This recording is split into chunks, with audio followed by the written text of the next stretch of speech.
welcome everyone. Good afternoon or good morning, depending on where you are in the country. Happy Monday. My name is Tijana Tuhy. I'm a fourth year Pulmonary and Critical Care Medicine Fellow at Johns Hopkins University. And I'm joined by my wonderful colleague across the country, MacKenzie Wyatt. We want to thank, first off, the American Thoracic Society section on medical education for encouraging us to put on this webinar. Welcome to How to Build a Med-Ed Portfolio. We are joined by some really exceptional featured guests, and we're so lucky to have them today. I'll tell you who they are, and then we'll let them tell us a little bit about them in just a moment. But first, we have Dr. Molly Hayes, who's the Medical Intensive Care Unit Director at Beth Israel Deaconess Medical Center. We have the pleasure of being joined by Dr. Çoruh, who is the Pulmonary and Critical Care Medicine Fellowship Program Director at University of Washington Medical Center. We also have Dr. Broderick, a former colleague and co-fellow of mine, who happens to be the Internal Medicine Residency Associate Program Director and faculty at Rutgers Robert Wood Johnson Medical School.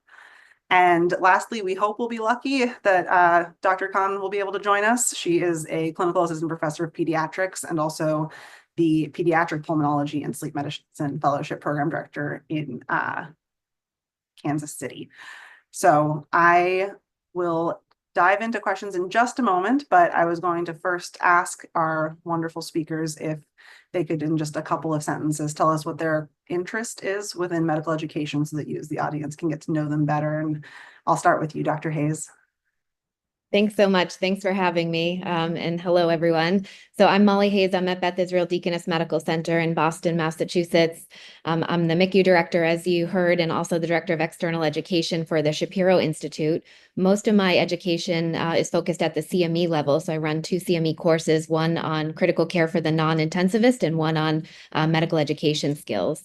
I'd say my sort of passion and area of interest within education, there were 2 main ones, critical thinking in critical care, and then sort of end-of-life care and humanizing the ICU more broadly. But I'm really excited to be here, and thanks for having me.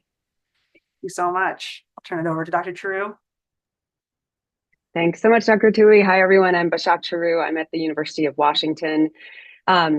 I am a fellowship program director, so much of my educational activity is actually centered around graduate medical education, although I do some undergraduate teaching as well as some CME. And I started out my career really interested in curriculum development, and I still do a lot of that, but I think have evolved over the years to do more survey-based research and some qualitative research as well, but again, with a big focus on kind of professional development, particularly in graduate medical education. Wonderful, thank you. And last but not least, Dr. Broderick. Thank you so much, Dr. Tuhy, and thanks for having me. So I'm Bryan Broderick. I'm a pulmonary and critical care physician here at Rutgers Robert Wood Johnson in New Jersey. As you heard, I'm one of the associate program directors in our internal medicine residency, but I also help lead our residency's medical education track. In my passion in medical education, I spend a lot of time thinking about how we bring learners back to the bedside. So my educational focus is really on diagnostic reasoning, clinical teaching, and really helping residents and students grow into confident clinician educators. The last thing I'll say is I made the jump from fellow to faculty a little bit less than a year ago. So I'm happy to share how, building a med-ed portfolio helped me open that door, and I think made me a stronger candidate in the job search. Perfect. Thank you so much. So just a brief overview of our goals and the format of this session. I think we hope that this is going to serve as a bit of a mentor in a pocket for some of you. We have, like I mentioned, some really exceptional guest speakers who have a broad range of experiences and expertise, both within their clinical interests and along their sort of own medical education career journeys. We're going to mainly take this as a roundtable discussion format. You'll see we have some questions designed to anchor this discussion, but as I posted in the chat, and I just want to remind you all, please feel free to put any questions that you have in the chat as they arise. They can be general, they can be specific. Dr. Wyatt's going to be keeping an eye on that.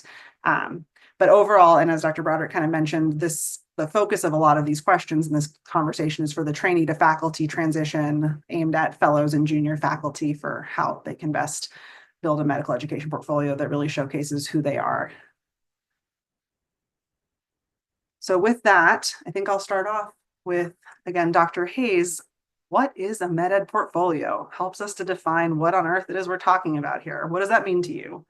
Yeah, so it's a great broad question. And I think the best way to think about it is it's truly a compendium of all the sort of medical education or education in general work that you've done.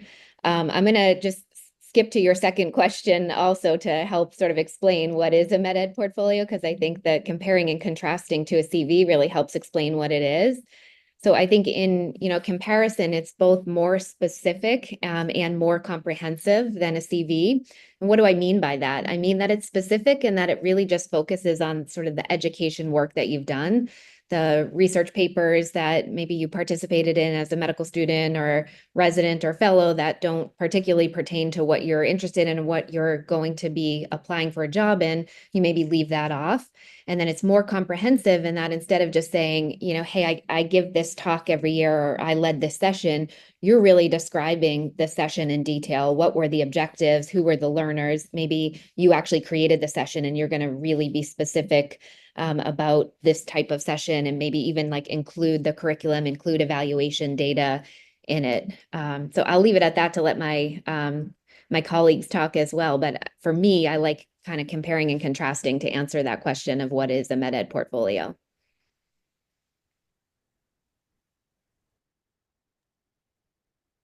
Yeah, I totally agree with Dr. Hayes.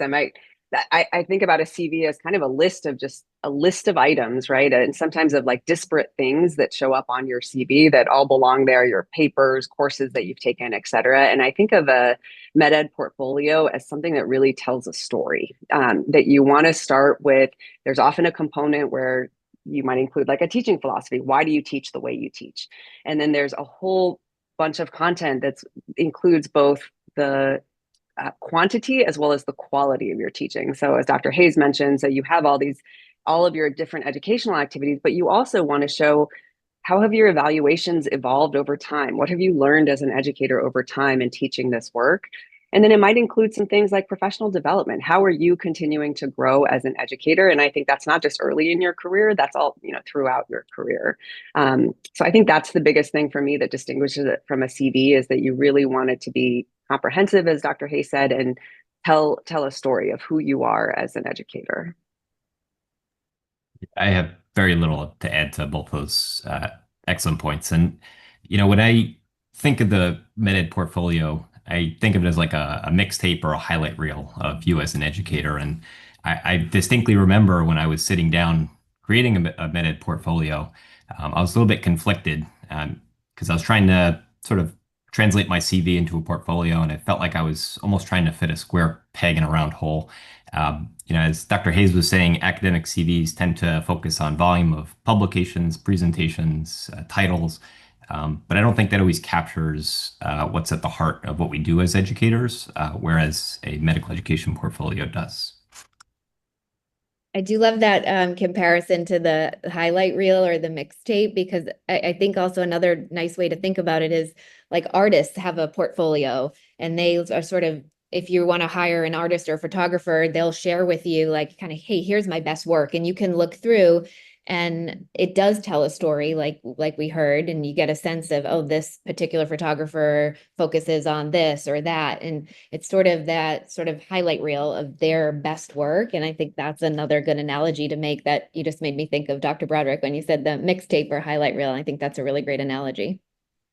Yeah, that's awesome. And so what form does this take for all of you? Is this something that people open up in a Word document and start to type just like a CV? Does it have, is there some room for individualization when it comes to format? And I think that sort of goes into some of our next elements. We've alluded to some components. Some of you mentioned teaching evaluations. Someone mentioned a teaching philosophy or statement. So I was just going to open it up to you all. What are sort of the must-have elements of a med ed portfolio, particularly for Dr. Hayes and Dr. Çoruh, who are maybe seeing a lot of these come in and have seen many over the years? And then where is there opportunity for individual variation, and what sort of unique forms can this take? I'm happy to kick off on this one. So I think the format really actually is very institution dependent. So I think the first thing, as you're thinking about, for those of you that are trainees who are going to be starting in faculty positions, this is something you want to know as soon as you join an institution of like, what are the requirements? And they vary across institutions. Some are on the shorter side, some are longer. And I think about it as in kind of two ways. One is you need to have a portfolio of your work that you're keeping track of throughout your career. And then often the way portfolios are used are in a promotion process. So when you go up for promotion from assistant to associate or associate to full professor, you will be asked to submit your medical education portfolio, and every institution will have different requirements. So for that stage, you really need to know what has to be there. But I think some of the things we mentioned are always going to be a part of a portfolio. Generally, a teaching philosophy, kind of a less than 1 page statement about your approach to education. And that evolves over time. The first teaching philosophy I wrote looks really different from the one I submitted most recently. And it should evolve over time, over your career. There's likely going to be a section on courses you've taught or lectures that you've given. There might be a section for curriculum development. There might be a section for publications. There's often a section on mentoring and who you've mentored and what you've mentored them on throughout your career. And then as you get further in your career, you'll have a section where you highlight educational leadership roles that you've held. So that's the kind of piece of what's there. And then kind of how you keep track of it. I think there's a lot of different ways that people do this. I have some colleagues who actually do this online. They have an online portfolio that they update as they go. I'm not that tech savvy, so I have my CV, and then I keep an Excel spreadsheet. So every time I have a teaching activity, I log it. And it's more than what I middle of the talk, who the audience was. Was this a CME talk? Was it for internal medicine residents? It's a place where I also keep track of, do I have evaluations? Is there a place that I'm keeping my evaluations from that talk? So I have a complicated assortment of files and folders where I keep this work, but I'm curious where all my colleagues keep this information. I can jump in next. So I can't emphasize enough, like knowing your institution's policies, and this sort of gets to where I keep mine. So at my institution, we don't have a specific med ed portfolio. Everything is on our CV. And then we sort of use the narrative part of the CV to write sort of that teaching philosophy. So you're guided a little bit differently if you're going up for promotion on an education track, but there's not a separate med ed portfolio per se. But many institutions do have that and do have requirements of what they want or what they want to see in that. So for me, what I do, I actually have a Dropbox folder that is titled Med Ed Portfolio that I just kind of dump everything in there, and it's organized into folders. So any like talks that I give, new slides that I make, I'll put that in there. All my evaluations I'll put in there. So every year, we get evaluations from the residency program and the fellowship program. I put that all in there. All my CME talk evaluations, I put that in there. And then similar to Dr. Çoruh, I also have an Excel where I will just go in and very quickly sort of write down like the date, what the title was, and then who the audience was. And I will say I've gotten better at this over the years. People told me to do that when I first started, and I didn't. And then sure enough, like when I was trying to go up for promotion, I forgot, like 5 or 10 things. So I really do try to do this in real time. And sometimes I'm a little bit lazy, I'll be honest, and I'll just sort of put the bare bones in there and then, go back next time I open it, fill it in a little bit more. But I just sort of dump everything into a Dropbox folder and then I can organize it. And that works for me because my institution doesn't have specific requirements of where it should go. But I have colleagues at institutions that do, and they just update it regularly like they're updating their CV. Yeah, and I'll sort of chime in here third. So I clearly don't have as much experience as Dr. Çoruh or Dr. Hayes when it comes to this, but my institution also doesn't have a formal, med ed portfolio requirements. So a lot of individual variation occurs where I currently am. A few years ago, when I started my med ed portfolio, it was on an Excel sheet, and I was just adding things to it and adding things to it. And I was embedding surveys and evaluations into that Excel document. And then every time I went to go open it, it would like freeze my computer because it got so big after a while. So I said there has to be a better way to keep track of these things. So I actually did go the website route, and I'm happy to share with the audience my online portfolio, which is publicly available. And that to me has become a living document that I continually update as I get teaching evaluations back. And it's kept me honest and staying on top of these things, because it's easy to just sort of fall behind and say, oh, I should have gotten evaluations from that when I gave that talk, et cetera. So I'll put the website in the chat if anyone wants to look at it. I learned a lot by copying, not plagiarizing Dr. Broderick's website. It's really an excellent example, I think, of one way that you can organize these things. I just want to take a minute and welcome Dr. Khan. Thank you so much. I know you're so busy. Thank you for coming. We'd love to hear your thoughts. We're just sort of discussing, how people can think about a med ed portfolio, what elements you think are sort of critical as you're crafting one. And then we've gone more towards formatting for individual variation, but I'll turn it around to you and to everyone. What, conceptual elements of a med ed portfolio can be more individualized to a trainee or a faculty member who's crafting this. So welcome. Absolutely. Is my mic working? Yes. Okay, super. Hi, everybody. I'm Erin Khan. I'm sorry, I'm in the clinic, a multidisciplinary clinic today. So it's nice to meet you all. I am a pediatric pulmonologist at Children's University, Kansas City. And I have had, probably similar to everyone here, a passion for education. So I kind of call myself a clinician educator, and kind of caught some of the things definitely echoing, like wherever you end up practicing, there may or may not be sort of a clinician educator sort of track for a promotion. And so learning about that and what sort of qualifications are for when you start your faculty. But totally agree, like keeping all of your teaching things. Like I too had gotten the recommendation to start something early, and also was a very poor job at organizing it all. And a lot of my sort of educational scholarship came out of fellowship. And so I probably should have done a much better job at keeping track of all of the like educational things I did as a fellow. My institution, it requires you to actually submit like slides. So you have like a slide deck that you submit as part of your promotion track. We have all of the evaluations that you submit. We have they also request like your top publications, and that can be both like, they kind of do it weird here, but we have like a research section, but also like an educational scholarship section. And so I was able to like divide my publications out to where like some of my more clinically oriented publications could go towards my like research area of promotion, but then my educationally oriented publications could go towards my education part. So you could a little double dip a little bit. So like, I think find a way to keep track of everything you do, like every little thing you do, every talk you give to the residents that you're working with.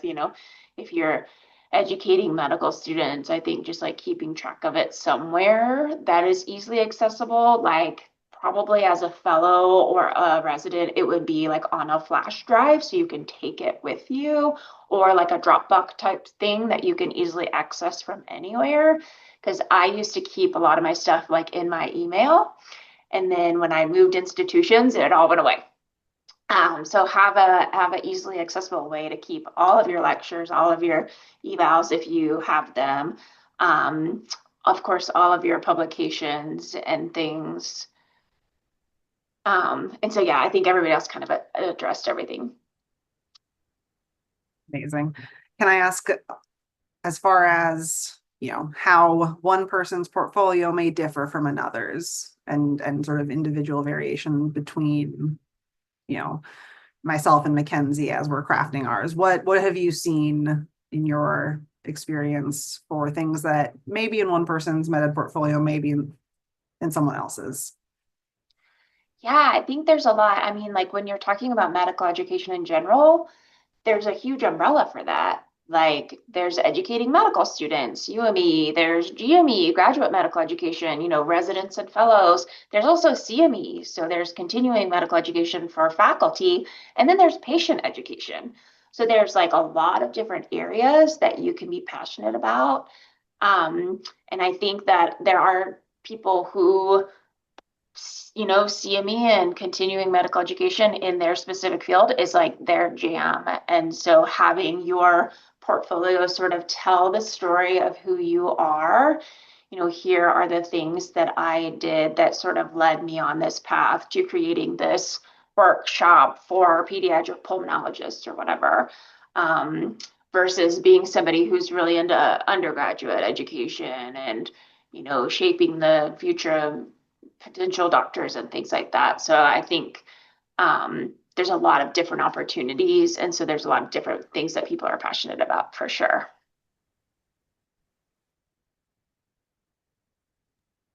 I think there's also a lot of room for variation, sort of depending on your ultimate goal. Some people are really passionate about medical education research and maybe not on a research pathway per se, but on a more med ed research pathway. And in their portfolio, there may be a lot more curriculum development, design, and evaluation and publications regarding that, and some survey research and qualitative work. And again, maybe not to the level of sort of on a scientific pathway. And I think one of your questions on the earlier slides was, how does this differ from a more research portfolio?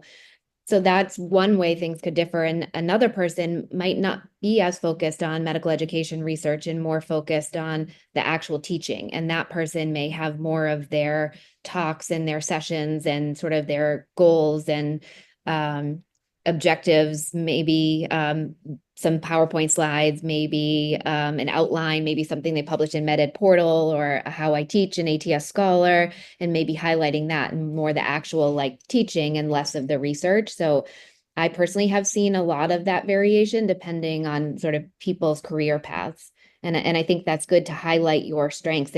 If the med ed research pathway is more your strength, then definitely get those publications, get those presentations in that. But if the actual teaching is more of your strength, then make sure that you're really highlighting every session, and especially making a note of innovative sessions or new sessions that you started in a residency or fellowship, or a new curriculum that you've designed and that you're evaluating. I wholeheartedly agree. The one, I'll say it a little bit different way, but I don't think there's a specific single template that works for everyone, because there's no single type of educator. I think the format should really amplify your unique path, your expertise. I think whatever way that best showcases you.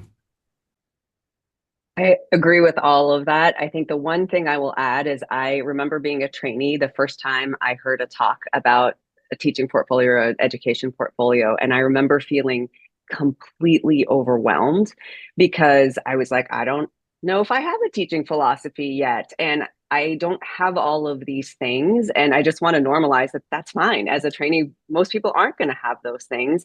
And I think probably the most important thing to be doing at this stage, if you are a fellow or someone who's thinking about taking a faculty position, is just keeping track of the things you've done. That's probably the most important thing. I'm perusing Dr. Broderick's amazing online portfolio. There's no way I think I was in my 4th year as a faculty member when I wrote my first teaching philosophy. And it took me that much time for it to evolve. So I'm really impressed that you already have one. And it's okay if you're in the audience and you feel like you're not ready to do that just yet. It doesn't have to come right away. To that point, there are a lot of great resources online of different formats, and if your institution doesn't have one, then you can Google one and just use that if it helps you organize your thoughts or helps add some structure, or look at Bryan's or look at Dr. Broderick, excuse me. Because I think that will be helpful. For me, I felt the same way that Dr. Çoruh did. I was very overwhelmed of what should I do and how do I do this? And then I went to an institution that doesn't really have this, but heard about this med ed portfolio. So I think for me, having structure and using templates from other institutions was really helpful. And I have a few of those in my Dropbox folders here. But I think it might just help organize your thoughts. And if you don't do that, that's fine. But just like Dr. Çoruh said, making sure that you are literally writing down every single thing that you do and keeping track of it will be helpful. Yeah, the last thing I'll say, this was also very overwhelming for me when I first started doing it. And I was almost forced to do it in a lot of ways, because I was pursuing a master's in medical education. And one of the assignments was you have to start your portfolio. So that was the driving force behind me getting it done initially. And just because we brought it up, I think the teaching philosophy, that was the most challenging thing for me to actually put together.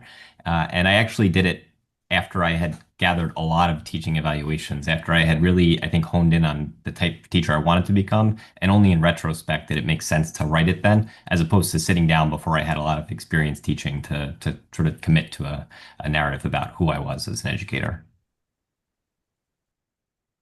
Actually, since the conversation's drifting that way anyway, let's just focus a little bit more on the teaching philosophy, because I think that, like all of you, that was something that sort of stared me in the face, and I pulled up a Word document and just sort of sat there with the cursor just blinking at me. Unlike Dr. Broderick, I did not have the wherewithal to try to, type it in retrospect. I sort of sat down and said, I need a teaching philosophy. And what is it? What experience can you guys share? What what tips do you have? What recommendations do you have when it comes to how a trainee should approach just even thinking about their teaching philosophy before they start trying to punch words onto a keyboard? This is a tough one. I'll go first. I think the secret sauce in teaching philosophy is just reflecting, and that's reflecting after each time you give a talk, each time you're rounding with your team and doing a quick chalk talk on the back of your list. I think it's all of accumulation of all these things, and just as you accumulate these experiences, it's just sort of asking yourself, who am I as an educator? Who do I want to be? How do I get better? And that's, I think, how I formed my teaching philosophy. And again, it was extremely overwhelming, like Dr. Tuhy was saying, to sort of sit down and just say, all right, write a teaching philosophy. But it became, in hindsight, it was almost like putting a puzzle together after I had gone through a bunch of experiences educating, that it became much more clear to me. So I think the assignment shouldn't be write a teaching philosophy right now. It should be accumulate teaching experiences, try to think and reflect on who you are as an educator and who you want to be as an educator. And I think reflect a lot on it as you go through that process. I agree. I think it was the same for me. I think it was thinking about what lights my fire as an educator? What is it that gets me, out of bed in the morning and excited to be an educator? And then thinking a little bit about what do I admire in all those mentors that, that made me want to be an educator? What do I admire in them? What do I aspire to do myself? And then I do think it's really helpful to get feedback from your own evaluations, whether it's, written evaluations or getting feedback from others, and hearing, what do others see in you? What do appreciate about your teaching? And hopefully those things kind of align, but kind of gathering all of that and then letting it all marinate. And I think it is really about reflection. It's really hard to sit down and just say, okay, I'm just going to write it. You have to just, let it marinate a little bit, and then the story comes together. When I was maybe a resident, someone gave a talk on creating your own personal mission statement and vision statement. Like institutions have a mission statement and a vision statement. And so we actually did this whole session where we, did a little team building thing, and then we all sat down and we wrote our mission statement. And so I think starting there is probably an easier thing for you to do than jump straight into a teaching philosophy. But I think if you start with your mission statement, which is really kind of like your purpose, I'm a pediatric pulmonologist because I love caring for kids, and I started seeing a kid with CF and I just wanted to make their lives better. And so I'm a pediatric pulmonologist to help make children's lives better. And I'm an educator because I love to inspire the next generation of pediatric pulmonologists. And so that helps me realize that my passion lies in resident and fellow education and, developing skills there. So I think if you're stuck a little bit and if you're all about that, start with maybe creating a mission statement for yourself and your career. And then the vision is for your future, where you see yourself going. What's your vision for your career? And I think if you're an educator, a clinician educator, then that will just lend itself right into coming up with whatever your teaching philosophy might be. I'll just add, I similarly did my first one as an assignment for a fellowship that I was taking, and I don't think I would have been able to do it if I wasn't tasked with having to do it. But one thing we did in that group, it was a group of 8 of us, we like read it out loud and then read each other's. And I think getting in other people's examples. So look, I'm just looking at Dr. Broderick's as well, and then you can Google others. I think that's helpful to get a sense of like, what is this supposed to be? Because I remember feeling overwhelmed of like, what am I supposed to write? And then it felt like mine felt a little too like cheesy, a little too much like a narrative. I was trying too hard. And then, reading others and thinking about it through the year. And that first one that I did for that assignment has completely morphed to this day. But even like the one that I officially submitted had morphed after I like thought more about it. So I think just getting some like thoughts on paper and then looking at other examples that are out there was for me really helpful. But I like to approach things with some structure and guidance as opposed to just like a blank page. But that would be a piece of advice I have.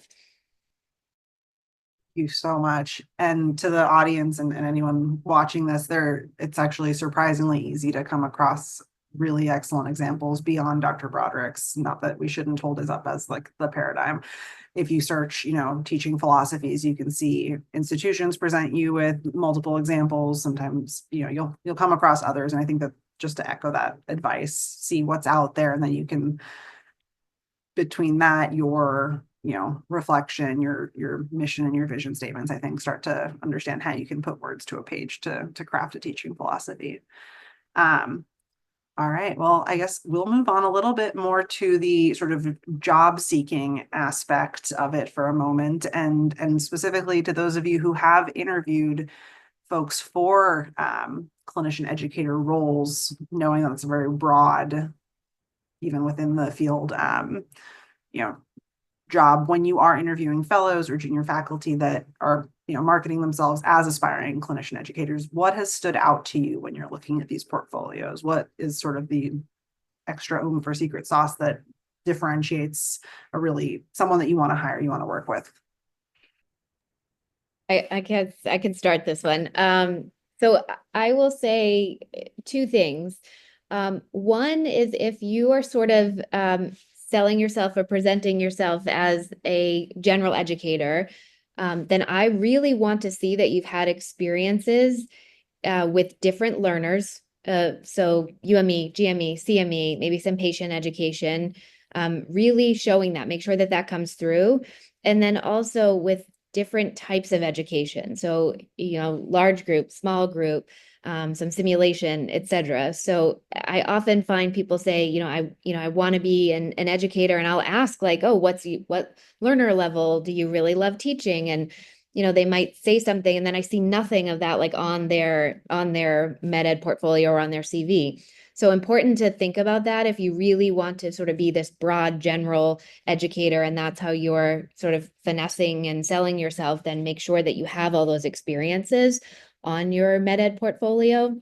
And something we didn't talk about, because a lot of this is like thinking about jobs and promotion and advancement. Your med ed portfolio is also sort of a reflection for you and a way that you sort of professional development for yourself, a way that you can look at it and say, hey, what am I missing? Like, what do I need to do? Where are the holes in this?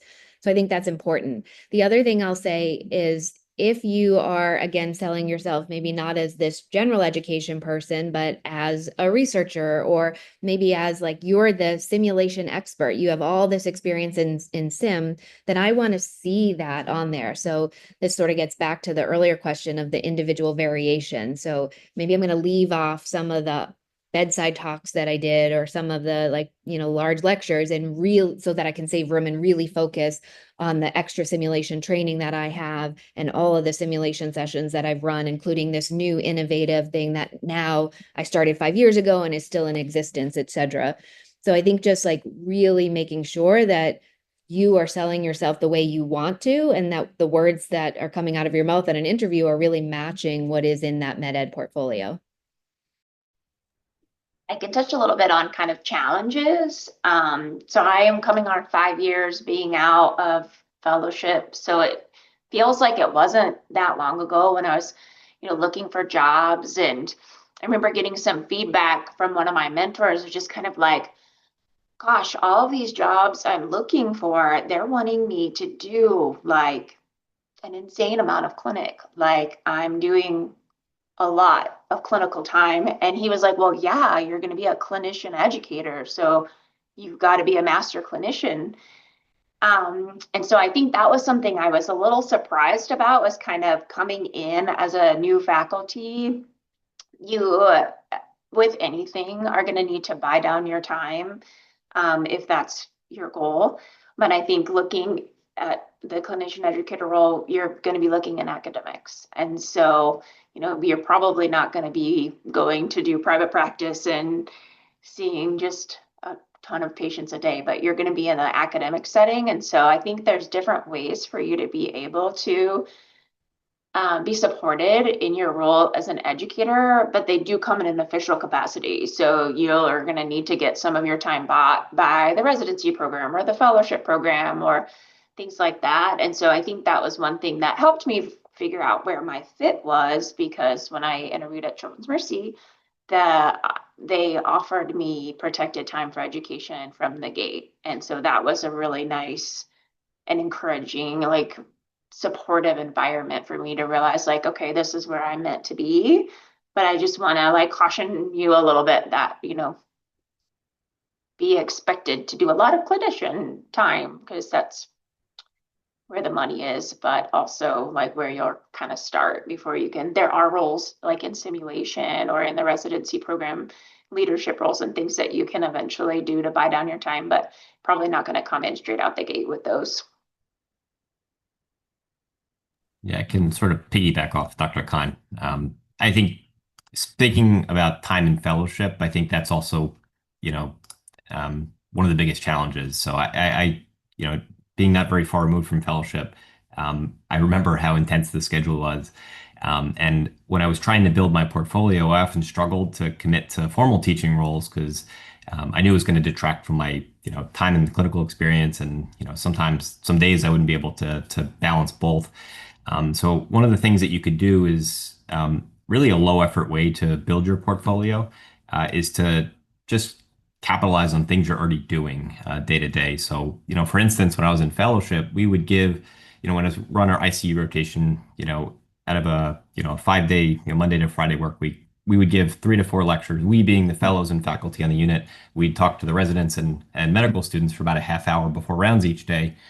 Chalk talks and, more specifically, whiteboard talks on any given topic. And I would really try to harness these opportunities to become a better educator. And after I gave these talks, I would say to the audience, hey, any feedback from my talk? And it was either polite silence or, they'd just get the dreaded good talk. And that was it. So moving forward, I decided, okay, well, how can I capitalize on this teaching I'm already doing and document that, I'm doing this teaching, but also how can I get better? So I went on Qualtrics, made a quick survey, and I actually printed out the QR code and pasted it on the board. And at the end of my talks, I would ask everyone to take out their phone, scan the QR code, and give me feedback. Take less than a minute to do. The amount of feedback I got up went up exponentially, and it was actually constructive. And I was actually able to, change my talks and deliver them in the future. And that also provided me this, great document that I could actually add to my portfolio, showing that I was an effective educator, even if it was just a chalk talk. So that's something that I think you could do even as a fellow to begin to build this portfolio. So much great advice. I think maybe going to the first question, things that stand out, I think we all recognize that training is a exceedingly busy time. And so many people may not have had the time during fellowship to develop 8 different curricula and, have published a bunch of papers in medical education. And so I think the things that stand out are, number one, passion, right? All of you all are passionate educators. That shines through. And I think seeing that someone has just taken on, as we heard from both Dr. Hayes and Dr. Broderick, just as teaching opportunities arise, they jump on them, right? And they're like, oh, I want to kind of start developing a portfolio. And I think early on, it's great to develop kind of a broad portfolio, right? So if you look at my early CV, I gave talks on chronic cough and pulmonary hypertension. And then it got to a stage where I was like, okay, I'm a recovering pulmonologist. I have no business giving a talk on chronic cough anymore. And so I started to focus more in on what am I doing clinically? Where do I want to develop my expertise? And so I think 1, passion, 2, jumping on opportunities where you can teach and get feedback on your teaching.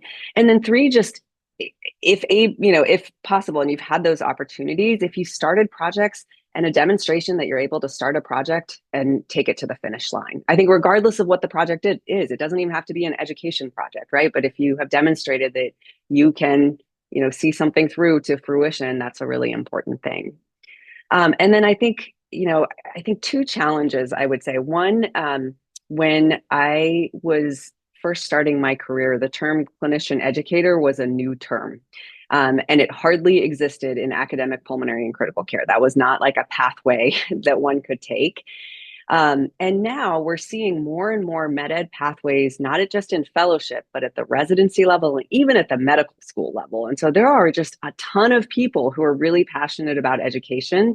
And we're seeing that more and more, those people are competing for the same job. So I think that's one challenge. And then just to echo what Dr. Khan said, I think every hospital system is feeling the pressure of, we need to see more and more and more patients. At most institutions, you will never have protected time to be an educator. It is always, you buy down your time with some administrative leadership position that requires the FTE that comes with it. And then still in your free time, you do all of your passion projects in education. And I think that tension is even more palpable now. So I think I would echo those. And I think on the bright side, I think education is now something that is really valued across institutions. And before, there used to be like, oh, there was like one faculty member that did the med student teaching and the resident teaching and the fellow teaching. And now we recognize that it takes an army of people to actually do that and to do it well. And so while there are more applicants coming in, I think there are also many more opportunities to be in educational roles. You all for all those valuable thoughts.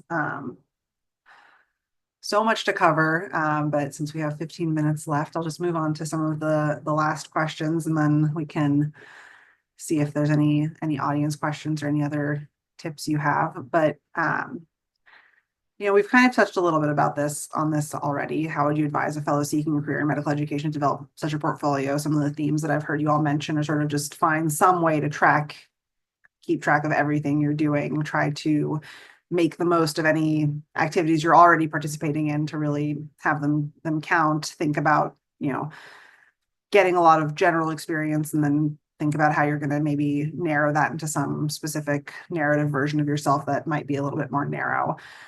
Along that route, any tips or tricks you all have developed when it came to crafting your own medical education portfolios, things that you do now that you didn't do when you first started?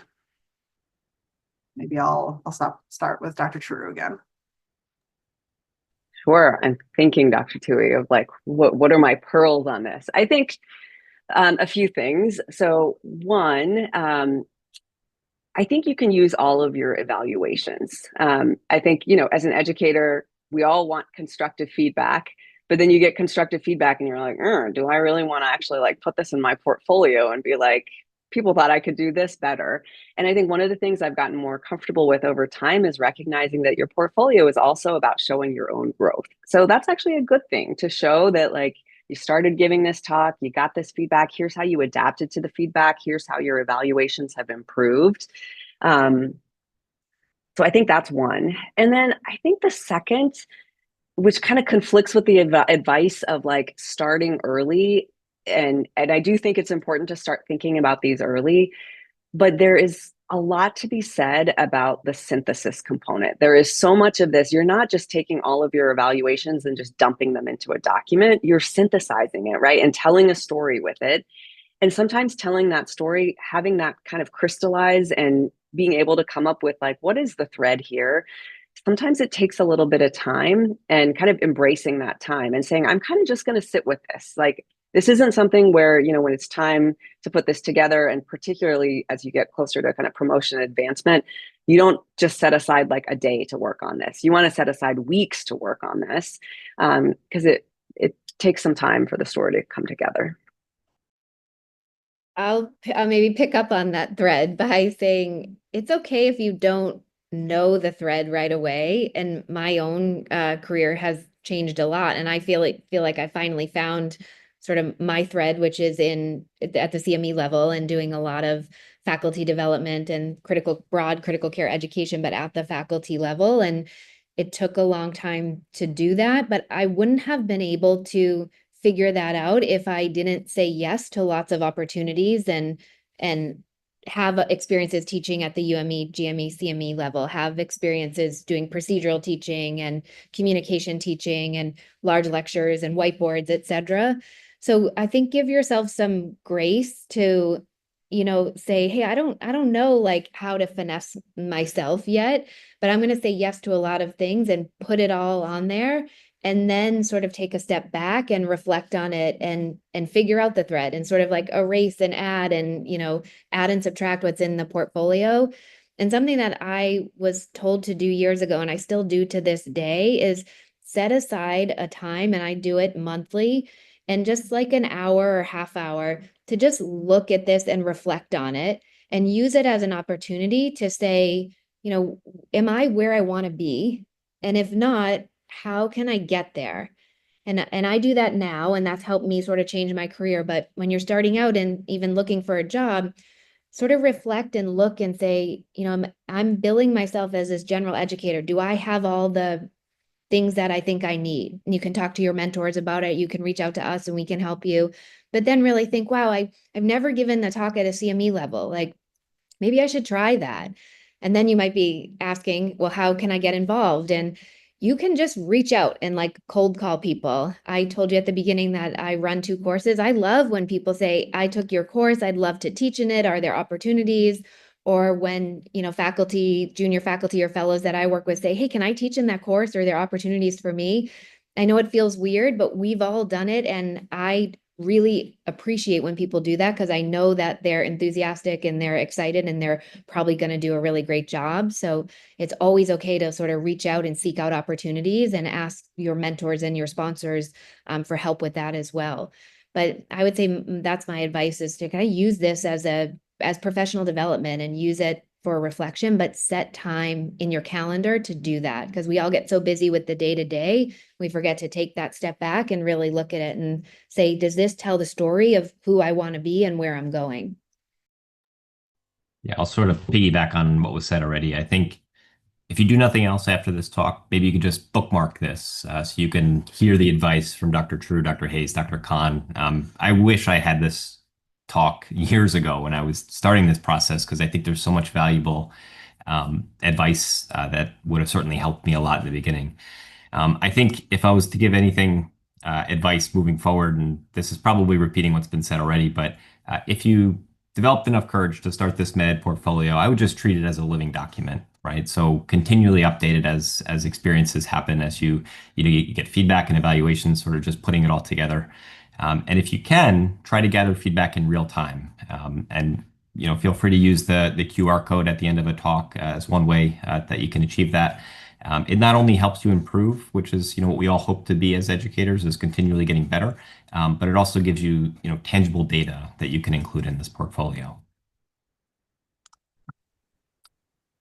Last thing I'll say is, like, don't be afraid to kind of put yourself out there. So like getting involved in different things, like I think ATS is a really awesome place to sort of put yourself out there. And there's so many different things like at the international conference and then in webinars and things like this that happen throughout the year. But I've made so many connections. I feel like in pediatric pulmonary, there's not a whole lot of really passionate educators out there. And so I've made friends with some of my adult colleagues. Thank you all. And like, I come up to them at conference during, some of the education components and I talk to them about different things. And so I have different mentors and people that are sort of in my mentor community that come from different areas. And so kind of getting outside of your group, even, like talking to somebody in pediatrics or somebody who's even just medicine or a hospitalist or somebody who you see what they're doing, and that's where you might want to go with your career, asking them like, hey, how did you get here? What opportunities did you say yes to get you where you are? Like if they're in your institution or just through ATS. I think like using everyone at your disposal, maybe biased, but I feel like educators tend to be really supportive mentors. And so we would all, just like Bryan said, like we would all be more than happy to help you along the way, either like, mentoring or advising. So like, don't ever be afraid to like just go up to somebody at ATS or like email somebody and say, hey, this is my, goal in my career. How, do you have any advice on how to get there? Wonderful advice, Dr. Khan. I love it. Yeah. All right, so with our last 5 minutes, I will just put up this slide that has just 2 resources, one from MedEd Portal, which was referenced to, and one from the AAMC about medical educator portfolio sort of tools. But as far as conversation, I'll turn it over to Dr. Wyatt, who's been monitoring our chat. Yeah, great. And we have some great comments in the chat about figuring out what your institution prioritizes for different learners. So I think that's great by Dr. Mertens. And just understanding what will be valued and promotable, and then saying yes to other things to make you better in the future. Yeah. And if anyone has any other questions, you can put in the chat, or I'm sure you can reach out to our wonderful panelists. And we really appreciate all of you guys for being here and giving such unique perspectives and just really great advice, great teaching and teaching us how to make a med-ed portfolio. So Yeah, thank you all so much for being here. Thanks to the audience for joining in and for participating in the chat. We hope this has been helpful. Hope you have a great rest of your day. Thanks, everyone. Thank you. And thanks for organizing. Thanks. Sorry I was late. It was nice to see you all.